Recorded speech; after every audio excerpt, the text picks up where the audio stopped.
저는 지윤입니다. 저는 2022년 올해 1월에 처음으로 화가자 공방을 오픈을 했고요.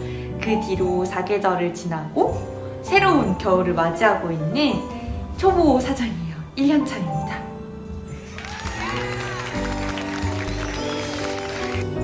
제가 사계절 말고도 설이나 추석, 그리고 가정의 달, 그리고 지금 크리스마스까지 다양한 시즌 구상들을 판매를 하고 수업도 하고 있었는데요. 다양한 시즌을 지나면서 인스타그램에서는 소소한 나눔 이벤트들을 진행을 했었어요. 그런데 이번 크리스마스에는 연말이기도 하고 또 제 공방 1주년도 다가오고 여러모로 조금 더 뜻깊은 나눔을 하고 싶더라고요. 그래서 크리스마스 선물이 가장 필요한 때가 어딜까 생각을 해보다가 저는 크리스마스 선물하면은 아이들이 가장 먼저 떠오르더라고요. 그래서 서울 SOS 어린이 마을이라는 보육원에 크리스마스 화가자를 기부하게 되었습니다. 저 같은 경우에는 이렇게 기부를 하거나 뭔가를 나눌 때 받는 힘이 굉장히 큰 사람이거든요. 오히려 뭔가 마음이 조금 뜨뜻해지고 채워지는 느낌이 들어요. 그런데 저랑 비슷한 성향의 사람들이 있을 것 같은 거예요. 그래서 제가 우선은 제 정규반 수강생분들한테 혹시 제가 이러이런 계획이 있는데 같이 오셔서 만드실래요? 물어봤어요. 어떻게 보면 수강생분들은 지금 새로 오픈을 하신 분들도 있고 오픈을 준비하시는 분들도 있어서 굉장히 바쁜 상황인데도 다들 흔쾌히 한 번에 오케이를 하신 거예요. 그래서 수강생분들 스케줄에 맞춰서 하루에 2~3명씩 이렇게 모여서 다 같이 크리스마스 화가자를 만들고 보육원 기부까지 해봤습니다. 네, 수강생분들도 그렇고 다른 공방 사장님들이 굉장히 많이 물어보셨어요. 그 방법에 대해서 많이 여쭤보셨는데요. 저도 사실 이번에 이렇게 기부를 해보기 전까지는 막연히 생각은 있었는데 어떻게 하는지는 잘 몰랐어요. 그래서 이번 영상에서 기부 방법과 기부 과정에 대해서 좀 소개를 해드리려고 합니다. 일단은 기부처를 정하셔야겠죠. 저 같은 경우는 보육원으로 정했어요. 그런데 어떤 보육원으로 정했냐면 가까운 곳. 사실 제가 만들어서 직접 가져다 드려야 되는데 너무 비현실적으로 멀면 왔다 갔다 하는 시간이 너무 많이 소요가 되기 때문에 차라리 그 시간에 하나라도 더 만들어서 갖다 드리자. 그런 생각으로 네이버 지도에서 거리 순으로 가장 가까운 보육원에다가 일단 전화를 드렸어요. 그게 바로 SOS 어린이 마을이었는데요. 일단은 간식 기부가 가능한지 먼저 여쭤봤어요. 그랬더니 너무 반겨주시면서 간식 기부도 가능하시다라고 하시길래 그때부터 직원들이나 이제 아이들이 몇 명 정도 있는지 인원과 수량을 파악을 했고요. 그 다음에 날짜를 조정을 했죠. 제 일정에도 맞아야 되지만 내부 사정에도 맞춰야 되거든요. 그래서 보육원에서도 가능한 날짜와 저도 가능한 날짜를 서로 조율을 했죠. 이렇게 기부를 하게 되었고요. 이 영상 끝으로는 SOS 어린이 마을에 대한 소개나 보육원 원장님과 나눴던 그런 진솔한 대화들을 조금 더 설명을 드리려고 해요. 그 전에 화가자 만드는 영상이나 기부하는 과정도 궁금해하실 것 같아서 그거 먼저 보여드릴게요.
쌀이가 프라밍이에요.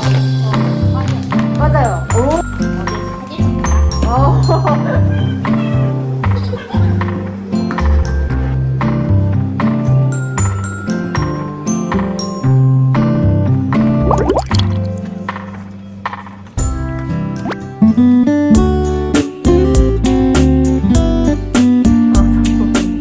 언니 나 이번 설에 일 그만둬서 할 거 없는데. 진짜? 근데 20시간씩 일하는데 괜찮아?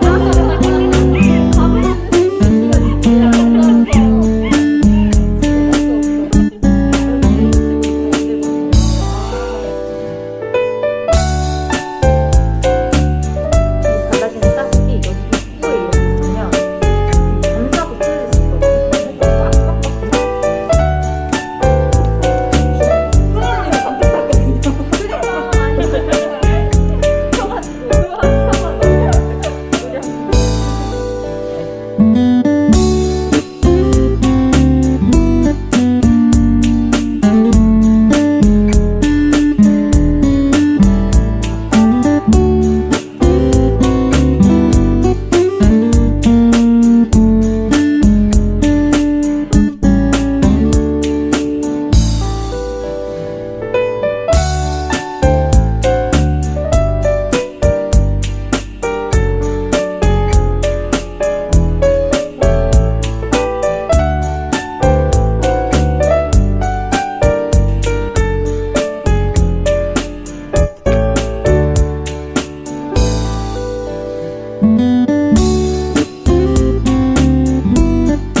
여기 보이시나요?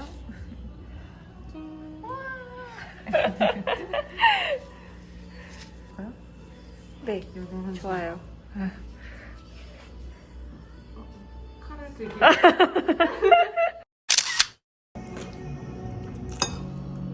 잘 드셔주세요. 네. 연어가 이게 가게에서 먹는 거보다 큼직큼직하니까 그죠? 너무 좋은데요? 진짜 원 없이 먹는 거기서 먹을 때는 아껴 먹어야 된다고. 네. 키로 단위로 받아가지고. 선생님, 줄일 때까지. 회 뜨는 거 원데이 클래스도 열어줘.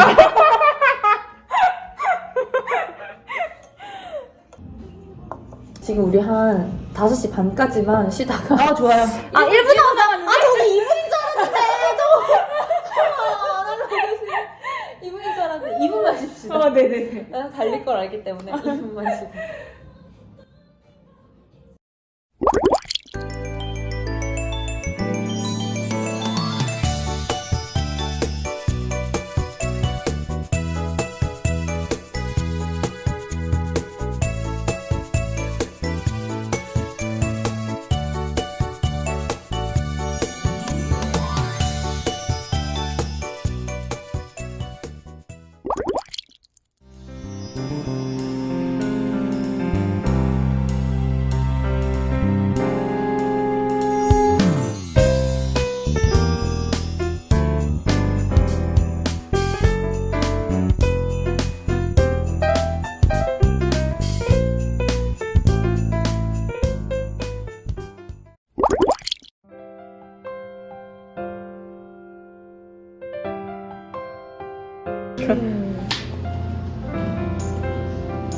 저희 아버님 할만해 이러는 거예요.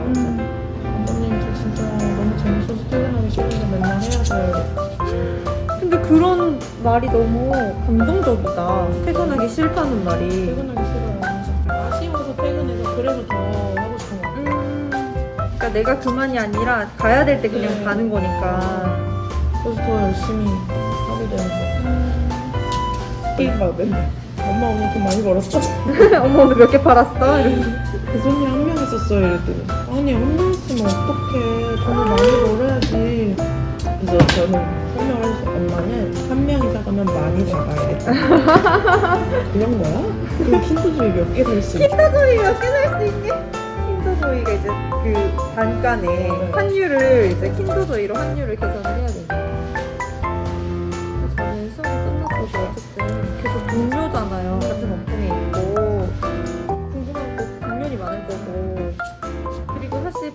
궁금한 것보다 하고 나면 또 다른 입장에서 궁금한 것들이 더 많잖아요. 맞아요.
SOS 어린이 마을에서 이렇게 후원 증서를 다 하나씩 만들어 주셨어요. 제 것뿐만 아니라 수강생님들 성함으로도 이렇게 다 받아왔고요.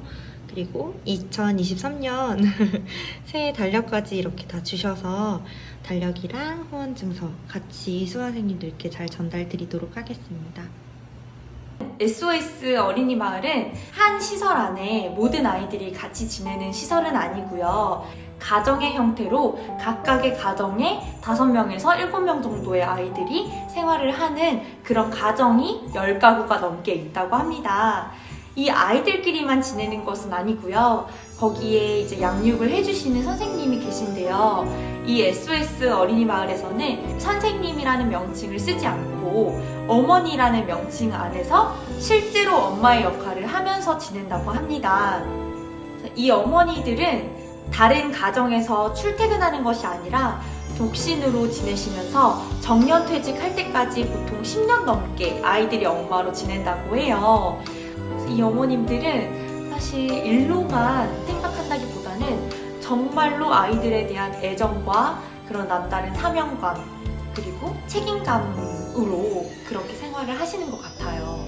저는 너무 대단하게 느껴지더라고요. 그리고 저는 간식 기부를 했지만 실질적으로 정말 현실적으로 어떤 기부들이 필요한지 여쭤봤거든요.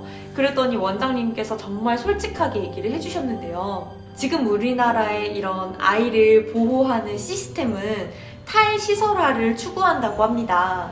그게 무슨 뜻이냐면 장기적으로 보호가 필요한 아이들을 바로 보육원에 보내지 않고 가정의 형태로 입양을 보내거나 위탁가정에서 보호를 하는 방향으로 추구를 한다고 해요. 그런데 이제 보육원으로 오는 아이들은 아동학대나 이런 방임학대 그리고 가정에서 보호를 받지 못해서 급하게 시설로 오는 아이들도 있지만 그런 입양가정이라든지 위탁가정에서 적응을 잘 하지 못해서 오는 아이들도 있다고 해요. 그러다 보니까 양육자의 입장에서는 다루기 조금 어려운 친구들도 많이 있다고 해요. 그리고 이 친구들 입장에서도 이 낯선 곳에 갑자기 낯선 사람들과 앞으로 계속 지내야 되는 거잖아요. 그렇기 때문에 적응하기가 굉장히 힘들 수도 있어요. 이때 가장 중요한 역할은 이 어머님들의 역할이잖아요. 사실 이 어머님들이 아동 행동 전문가들이 아니시다 보니까 갑자기 이 친구가 이제 돌발 행동을 하거나 조금 공격적인 행동을 하거나 아니면 마음의 문을 너무 닫고 있거나 그런 상황에서 어떻게 잘 해결해 나가야 되는지 계속해서 고민을 하고 있지만 그 어머님들이 스스로 해결하기에 조금 버거운 부분들도 있다고 합니다. 그렇기 때문에 실질적으로 필요한 도움은 이 어머님들에 대한 양육 코칭이라든지 어머님들에 대한 심리 상담 이런 쪽으로 이제 이루어지면 참 좋겠다고 말씀을 해주시더라고요. 물론 아이들에 대한 기부도 너무 감사하게 받고 있지만 대부분의 사람들이 내가 기부한 돈과 내가 기부한 물품이 이 아이들에게 좋게 쓰였으면 좋겠어요 라고 얘기를 해주시기 때문에 오히려 어머님들은 후원을 통한 혜택은 따로 받지 못하는 경우가 굉장히 많다고 합니다. 사실 이런 부분에 대해서는 단기적인 후원보다는 이제 정부 제도적인 방안이라든지 장기적인 후원 같은 것들이 필요할 텐데 사실 제가 지금 상황에서 당장 그분들의 지금 상황을 해결해 드릴 수는 없겠지만 이게 장기적으로 봤을 때 많은 사람들이 이런 어려움을 알고 있는 것과 전혀 모른 채로 있는 것은 분명히 큰 차이가 있을 거라고 생각을 하거든요. 그래서 제가 이런 이야기를 공유를 하는 거고요. 사실 이런 것들은 정말 현실적으로 장기적으로 봤을 때 필요한 도움들이고 제가 했던 간식 기부처럼 작은 일들도 너무 감사하게 받는다고 하거든요. 그래서 제가 더보기란에 제가 갔던 보육원 홈페이지랑 전화번호를 남겨놓을게요. 기부를 원하시는 분들은 따로 전화를 해보셔도 좋을 것 같고요. 그리고 생각보다 아주 가까이에 많은 사람들의 도움을 필요로 하는 곳들이 있거든요. 그래서 저처럼 막연히 이렇게 나누고 싶은 생각을 가지고 계셨던 분들이라면 이번에는 자기가 할 수 있는 한에서 아주 작은 도움이라도 일단 시작을 해보는 게 어떨까 그렇게 추천을 해드리고 싶어요. 그리고 이 채널에서는 이런 기부 영상 말고도 제가 화가자로 할 수 있는 일들 그리고 화가자가 아니더라도 제 일상에서 재밌는 일들이나 마음이 따뜻해질 수 있는 일들이 있으면 영상으로 남겨서 이렇게 공유할 테니까요. 앞으로도 화요일의 나날이 궁금하시다면 구독 눌러주시고요. 그리고 이 영상이 좋으셨다면 좋아요도 부탁드릴게요. 그리고 이렇게 바쁜 연말에 재능 기부해주신 우리 정규 선생님들 정말 감사드립니다. 이 영상을 보시는 모든 분들 새해 복 많이 받으세요.